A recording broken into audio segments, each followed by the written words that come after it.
अस्सलाम वालेकुम फ्रेंड्स। उम्मीद करता हूँ कि आप सब लोग खैरियत से होंगे और अपनी अपनी ज़िंदगियों में बहुत सारा इंजॉय कर रहे होंगे। तो अगेन आप लोगों को मैं अपने इस यूट्यूब चैनल पे वेलकम करता हूँ। तो बेसिकली आज हमारा जो टॉपिक है वो है इंटरमॉलिक्यूलर फोर्सेस। इससे पहले हमने फोर्सेस ही पढ़ी हैं, ठीक है ना। हमने जितनी भी पढ़ी हैं वो फोर्सेस ही पढ़ी हैं वो, लेकिन वो कौन सी फोर्सेस थी? उन फोर्सेस के अंदर दो एटम आपस में क्या हुए थे? जुड़े हुए थे। यही पढ़ा ना हमने। यानी कि जब भी दो एटम एक दूसरे के साथ, यानी कि उनके बीच में अट्रैक्शन होती है और जुड़ जाते हैं आपस में, तो उनके बीच में एक बॉन्ड बनता है, ठीक है। यानी कि एक कनेक्शन बनता है, जिसे हमने कनेक्शन का लफ्ज का नाम भी दिया था, ठीक है ना। तो उनके बीच में एक बॉन्ड बनता है या कनेक्शन बनता है, उसको हमने जो है ना वो क्या नाम दिया था? केमिकल बॉन्डिंग का नाम दिया था। तो वो डिफरेंट किस्म के केमिकल बॉन्डिंग थी हमारे पास। कोवलेंट बॉन्ड थे, आयनिक बॉन्ड थे, coordinate covalent bond, polar and non polar covalent bond, metallic bond. ये सारे जो है ना, यानी कि दो एटम जब आपस में एक दूसरे के साथ जुड़ के रहते हैं, एक मॉलिक्यूल की फॉर्म में रहते हैं, तो उनके बीच में जो बॉन्ड बनता है या कनेक्शन बनता है, उसको हमने केमिकल बॉन्डिंग का नाम दिया था। अब हमारे पास चीज आ जाती है इंटरमॉलिक्यूलर फोर्सेज। नाम से ही शो हो रहा है इंटरमॉलिक्यूलर, यानी कि ये एक मॉलिक्यूल है। अब इसके अंदर कितने एटम है? दो एटम है, ऑब्वियसली दो या तीन जितने भी एटम है, एक मॉलिक्यूल है। ये दूसरा मॉलिक्यूल है। तो दो मॉलिक्यूल के बीच में अब जो फोर्सेज होंगे उनको हम इंटर मॉलिक्यूलर फोर्सेज बोलते हैं। वो बेसिकली इंटर अटोमिक फोर्सेज थी, उनको आप इंटर अटोमिक फोर्सेस कह सकते हैं। यानी कि दो एटम के बीच में जब फोर्सेस बनती हैं तो ये केमिकल बॉन्ड बनता है उनके बीच में, ठीक है ना। तो उसको हम इंटर अटोमिक फोर्सेस भी कहते हैं, ये केमिकल बॉन्ड बोलते हैं। लेकिन अब हमारे पास एक मॉलिक्यूल बन गया है, फर्ज करें वाटर का एक मॉलिक्यूल बन गया H2O। ये एक वाटर का मॉलिक्यूल है।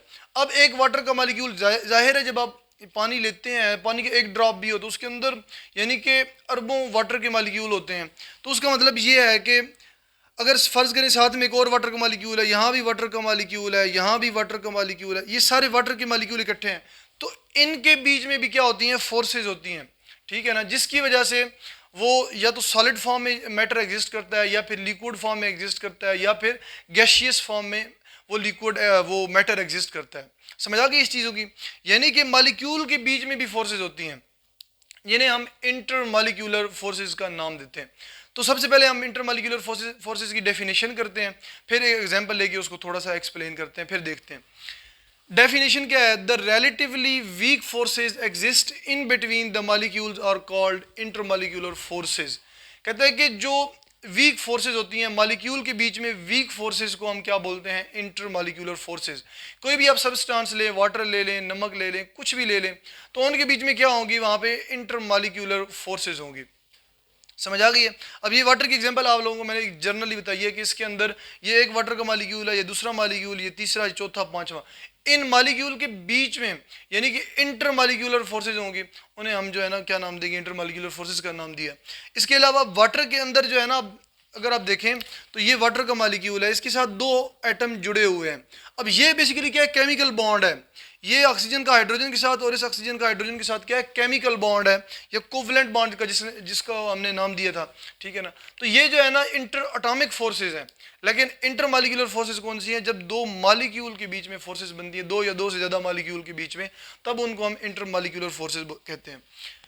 अच्छा, the other forces that holds the two atoms in a molecule are called chemical bonds. यहाँ पे मैंने लिख भी दिया है कि जब दो एटम के बीच में, एक मॉलिक्यूल के अंदर दो एटम के बीच में जब एक बॉन्ड बनता है, एक फोर्सेज होती हैं, उनको हमने किसका नाम दिया था? केमिकल बॉन्ड, जो कि हम ऑलरेडी पढ़ चुके हैं सारा। आज हमारा जो टॉपिक है वो इंटरमॉलिक्यूलर फोर्सेज है।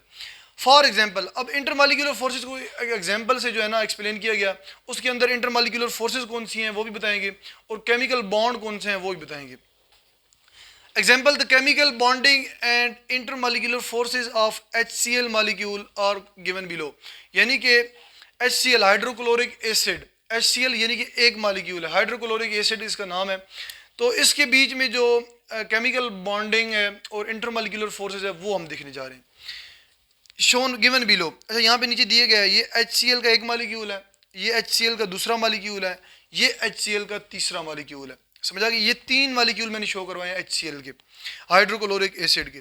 अब ये जो एरो शो कर रहा है, ये ब्लू एरो, ये वाला, या ये बॉन्ड जो है, ये बॉन्ड जो है, ये जो तीन बॉन्ड है ना, बेसिकली ये इंटर अटोमिक बॉन्ड है, या इनको हम बोलते हैं केमिकल बॉन्ड।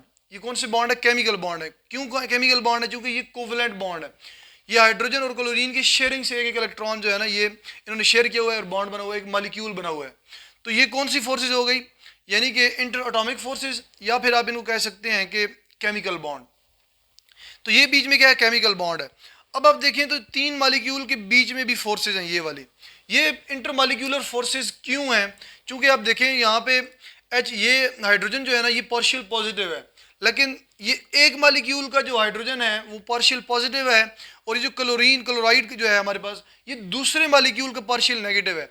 जब एक मॉलिक्यूल का पार्शियल पॉजिटिव और दूसरे मॉलिक्यूल का पार्शियल नेगेटिव एक दूसरे के करीब आते हैं तो उनके बीच में वक्ती तौर पे एक वीक फोर्स बन जाती है, जो बाद में टूट भी जाती है, ठीक है ना। ये खुद से टूटती भी रहती हैं और बनती भी रहती हैं, लेकिन जो सही यानी कि स्ट्रॉन्ग फोर्सेज हैं वो इंटर एटॉमिक फोर्सेज हैं HCl के मॉलिक्यूल के अंदर, वो नहीं टूटती इतनी आसानी से, ठीक है ना, उनको एनर्जी देनी पड़ती है बहुत ज़्यादा। तो ये वाली जो है हमारे पास इंटर मॉलिक्यूलर फोर्सेज हैं ये आसानी से टूट जाती हैं, वीक फोर्सेज होती हैं ये। तो अब आप देख रहे हैं यहाँ पे, यानी कि एक मॉलिक्यूल का पार्शियल पॉजिटिव, एक HCl के मॉलिक्यूल का पार्शियल पॉजिटिव और दूसरे HCl के मॉलिक्यूल का पार्शियल नेगेटिव, जब भी एक दूसरे के करीब होंगे तो उनके बीच में कौन सी फोर्स बनेगी, इंटरमॉलिक्यूलर फोर्स बनेगी। इसको हमने इंटरमॉलिक्यूलर फोर्स का नाम दिया। ये देखें ये इस मॉलिक्यूल और इस मॉलिक्यूल के बीच में है, और ये इस मॉलिक्यूल और इस मॉलिक्यूल के बीच में फोर्स है। ये डॉट से मैंने शो किया, अच्छा इसको डॉट से शो करते हैं इंटरमॉलिक्यूलर फोर्स को। बाकी जो दूसरी फोर्सेज हैं इंटर एटॉमिक फोर्सेज या स्ट्रॉन्ग फोर्सेज या covalent bond, ionic bond, coordinate covalent bond, उनको हम ये सॉलिड लाइन से शो करते हैं। ये सॉलिड लाइन है, ठीक है ना, ये आप देख रहे हैं। बाकी जो है ना ये डॉटेड लाइन है, ये इंटरमॉलिक्यूलर फोर्सेज को शो कर रही है। अब यहाँ पे एक दो पॉइंट है। The energy required to break the chemical bond between hydrogen and chlorine of 1 mole of HCl is 430 kilo joule, 430 kilo joule. कहने का मतलब ये है कि ये HCl का एक मॉलिक्यूल है। इस तरह एक मोल HCl का लें आप, ठीक है ना, उसके अंदर बहुत सारे मॉलिक्यूल होंगे। एक मोल अगर आप HCl का लेते हैं तो उसके अंदर अगर हाइड्रोजन और क्लोरीन के बीच में ये जो बॉन्ड है केमिकल बॉन्ड है, इस केमिकल बॉन्ड को अगर आपने तोड़ना है तो आपको कितनी एनर्जी चाहिए होगी, 430 किलो जूल, यानी कि 430 किलो जूल पर मोल। एक मोल के लिए एक मोल ऑफ HCl यानी 1 मोल ऑफ HCl में अगर आप हाइड्रोजन और क्लोरीन को सेपरेट करना चाहते हैं, हाइड्रोजन गैस अलग करना चाहते हैं और क्लोरीन गैस अलग करना चाहते हैं, तो आपको 430 किलो जूल एनर्जी चाहिए होगी। आप 430 किलो जूल एनर्जी एक मोल HCl को देंगे, तब हाइड्रोजन और क्लोरीन के बीच में से बॉन्ड, सॉलिड लाइन वाला बॉन्ड टूट जाएगा जो स्ट्रॉन्ग बॉन्ड है। अब दूसरा पॉइंट क्या है, the energy required to break these intermolecular forces between HCl molecules of 1 mole of HCl is 17 kilo joule.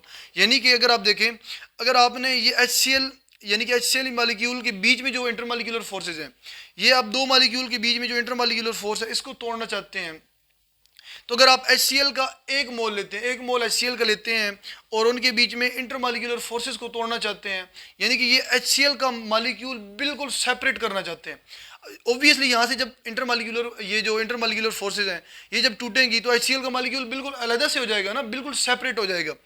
तो अगर आप इन HCl मॉलिक्यूल को बिल्कुल अलग अलग करना चाहते हैं, सेपरेट करना चाहते हैं, तो तब जो आपको फोर्स रिक्वायर होगी HCl मॉलिक्यूल को सेपरेट करने की वो 17 किलो जूल पर मोल होगी। यानी कि एक मोल आपके पास अगर HCl है उसके बीच में से आप इंटर मॉलिक्यूलर फोर्सेस ख़त्म करना चाहते हैं तो आपको कितनी एनर्जी चाहिए होगी, 17 किलो जूल। अब आपको यहाँ से अंदाज़ा हो रहा होगा कि ये जो सॉलिड बॉन्ड है, ठीक है ना, ये जो एटॉमिक बॉन्ड है, इंटर एटॉमिक बॉन्ड है, इसको तोड़ने के लिए हमें बहुत ज़्यादा एनर्जी चाहिए, 430 किलो जूल पर मोल चाहिए।